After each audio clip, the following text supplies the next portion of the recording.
Primeira Epístola Universal de Pedro, capítulo 1. Pedro, apóstolo de Jesus Cristo, aos estrangeiros dispersos no Ponto, Galácia, Capadócia, Ásia e Bitínia, eleitos segundo a presciência de Deus Pai, em santificação do Espírito, para a obediência e aspersão do sangue de Jesus Cristo. Graça e paz vos sejam multiplicadas. Bom, aqui nós vimos então, né, uma carta de Pedro, para você que gosta de anotar aí no seu caderno. Nós temos essa carta escrita, né, o seu autor é Pedro, e nós temos então a data e local. Ela foi escrita na Babilônia, cerca de 60 depois de Cristo. O tema desta carta é exortar os crentes, né, a permanecerem verdadeiros em todos os tipos de sofrimentos e testificar a verdadeira graça de Deus. Nós vamos ouvir agora uma explicação em relação a este versículo de número 1 e 2.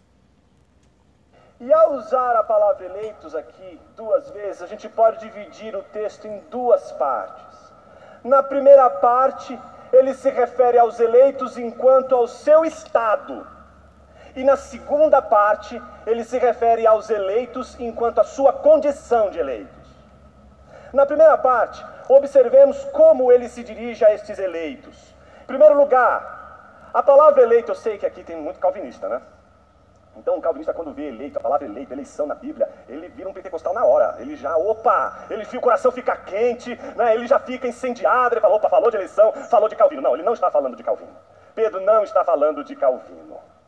Mas então de que Pedro está falando? Pedro está usando uma metáfora que muito mais deveria nos levar à história pactual de Deus com seu povo do que propriamente a questões de soteriologia ou questões relacionadas à doutrina da salvação.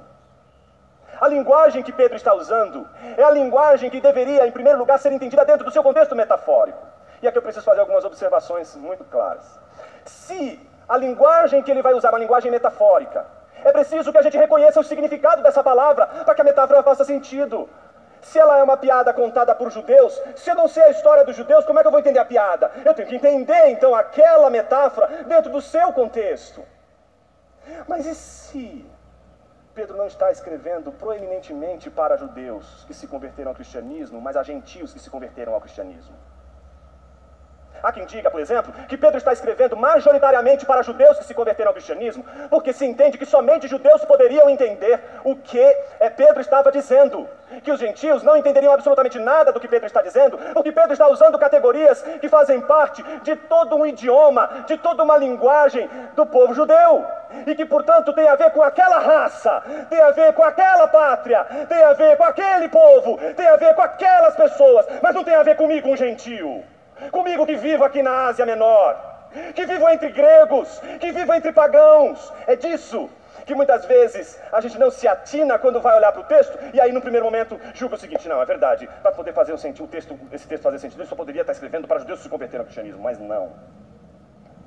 Pedro está escrevendo majoritariamente para gentios que se convertem ao cristianismo e que foram alcançados pela graça de Deus. Mas como qualquer igreja gentílica, ela é uma igreja que também comporta a presença de judeus que se convertem ao cristianismo, ainda que não sejam a maioria. Isso a gente viu, acontece com a epístola de Paulo aos Romanos, acontece também aqui com a epístola de 1 Pedro aos eleitos da dispersão ou da diáspora. Observe, por exemplo, o capítulo 4 de 1 Pedro, os versículos 3 e 4. Observe o que a Bíblia diz. Porque basta que no tempo passado tenhais cumprido a vontade dos gentios, andando em libertinagem, prazeres, embriaguez, orgias, bebedeiras e idolatrias repulsivas. Eles acham estranho que não vos juntais a eles na mesma carreira desenfreada de licenciosidade e vos difamam. A carta então está sendo dirigida a gentios que viviam como aqueles gentios uma vida pagã, uma vida licenciosa, uma vida de libertinagem, uma vida em que a libertinagem era fundamentada pelo paganismo, uma vida e uma ética que era fundamentada culturalmente pelos gentios de sua época. Eles eram gentios, viviam naquele mundo, eles não eram como judeus, que já cresceram debaixo do ensino da Sagrada Escritura.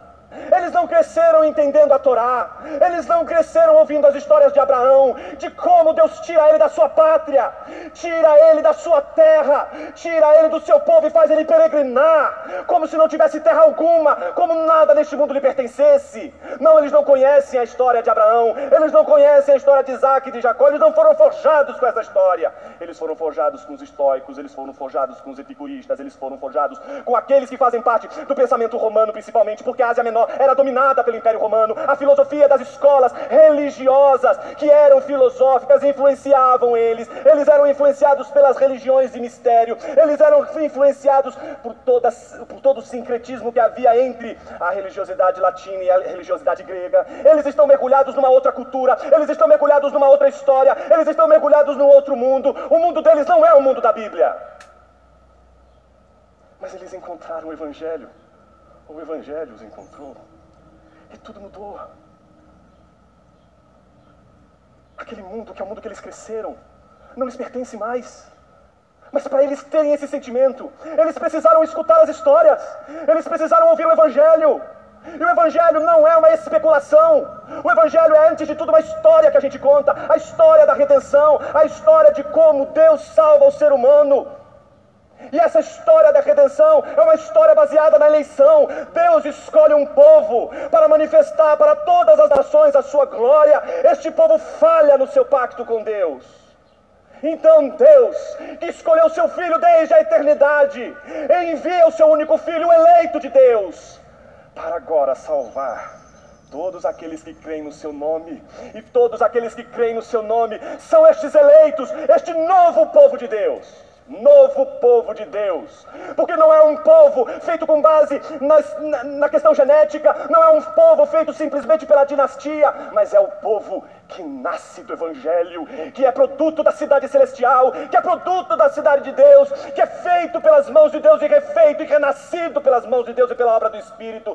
Esse povo que não importa mais se é judeu ou gentil, se é grego ou romano, se é brasileiro ou alemão, se dobra os seus joelhos diante de Cristo, já não pertence mais a este mundo. Você sabe o que isso significa? Que todos aqueles que encontraram o Evangelho não podem se sentir à vontade no mundo. Isso é uma realidade, né, que nós temos, então. Né? A gente, quando realmente, né, está convertido, a gente para, né? É automático, é algo até incrível que as coisas do mundo já não te atraem mais, né? É algo totalmente interessante. Mas vamos continuar a leitura bíblica. Bendito seja o Deus e Pai de nosso Senhor Jesus Cristo, que, segundo a sua grande misericórdia, nos gerou de novo para uma viva esperança pela ressurreição de Jesus Cristo dentre os mortos, para uma herança incorruptível, incontaminável e que não se pode murchar, guardada nos céus para vós, que, mediante a fé, estáis guardados no poder de Deus para a salvação, já prestes para se revelar no último tempo, em que vós grandemente vos alegrais, ainda que agora importa, sendo necessário, que estáis por um pouco contristados com várias tentações, para que a prova da vossa fé, muito mais preciosa do que o ouro que perece e é provado pelo fogo, se ache em louvor e honra e glória na revelação de Jesus Cristo, ao qual, não havendo visto, amais, no qual, não vendo agora, mas crendo, vos alegrais com gozo indescritível e glorioso, alcançando o fim da vossa fé, a salvação das vossas almas. Da qual salvação inquiriram e trataram diligentemente os profetas que profetizaram da graça que vos foi dada, indagando que tempo ou que ocasião de tempo o Espírito de Cristo, que estava neles, indicava, anteriormente testificando os sofrimentos que a Cristo haviam de vir, e a glória que se lhes havia de seguir. Aos quais foi revelado que, não para si mesmos, mas para nós, eles ministravam estas coisas que agora vos foram anunciadas por aqueles que, pelo Espírito Santo enviado do céu, vos pregaram o Evangelho, para as quais coisas os anjos desejam bem atentar. Portanto, cingindo os lombos do vosso entendimento, sede sóbrios e esperai inteiramente na graça que se vos ofereceu na revelação de Jesus Cristo. Como filhos obedientes, não vos conformando com as concupiscências que antes havia em vossa ignorância. Mas, como é santo aquele que vos chamou, sede vós também santos em toda a vossa maneira de viver. Porquanto está escrito, sede santos, porque eu sou santo. E se invocais por Pai aquele que, sem acepção de pessoas, julga segundo a obra de cada um, andai em temor durante o tempo da vossa peregrinação, sabendo que não foi com coisas corruptíveis, como prata ou ouro, que fostes resgatados da vossa vã maneira de viver, que por tradição recebestes dos vossos pais. Bom, aqui nós vimos que foi falado sobre peregrinação.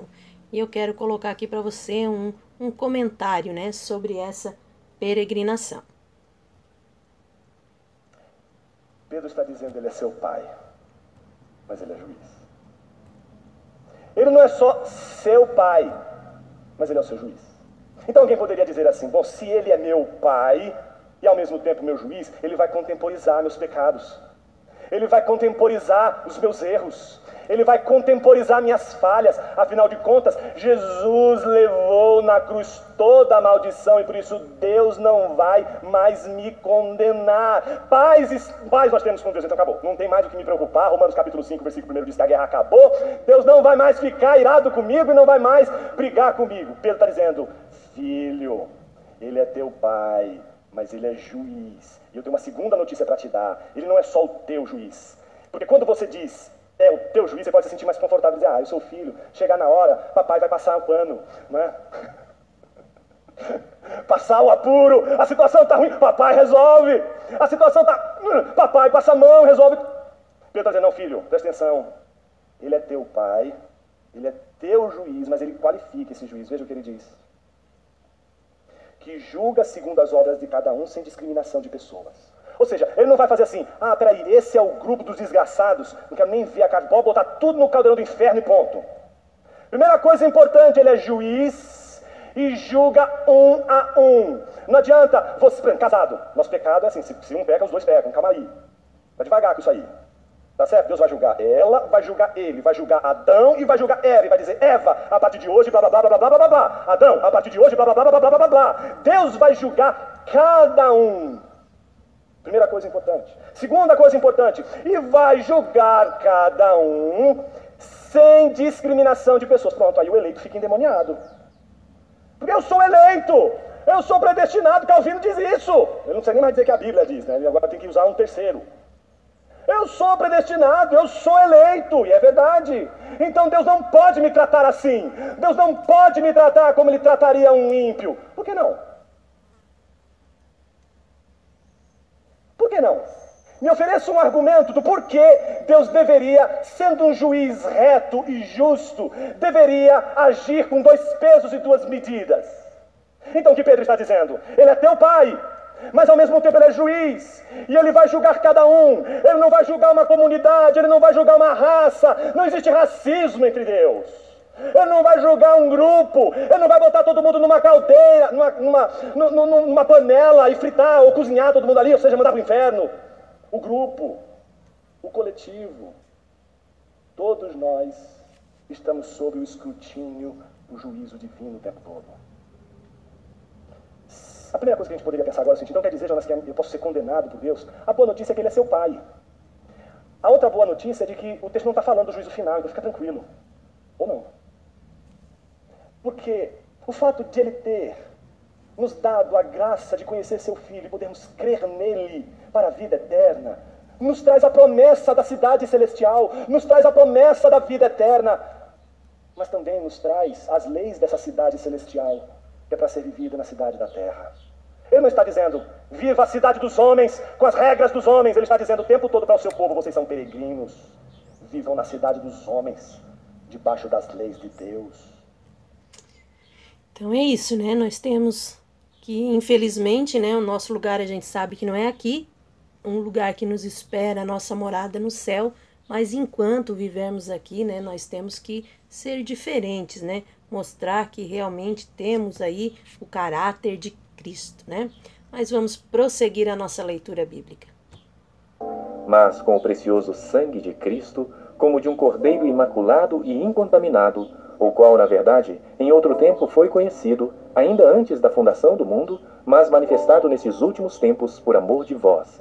E por ele credes em Deus, que o ressuscitou dentre os mortos, e lhe deu glória, para que a vossa fé e esperança estivessem em Deus, purificando as vossas almas pelo Espírito na obediência à verdade, para o amor fraternal não fingido, amai-vos ardentemente uns aos outros com um coração puro, sendo de novo gerados, não de semente corruptível, mas da incorruptível, pela palavra de Deus, viva e que permanece para sempre. Porque toda a carne é como a erva, e toda a glória do homem como a flor da erva. Secou-se a erva e caiu a sua flor, mas a palavra do Senhor permanece para sempre. E esta é a palavra que entre vós foi evangelizada. Bom, queremos encerrar este capítulo desejando que Deus abençoe a sua casa, a sua vida, a sua família, a sua saúde, o seu ministério, em nome de Jesus.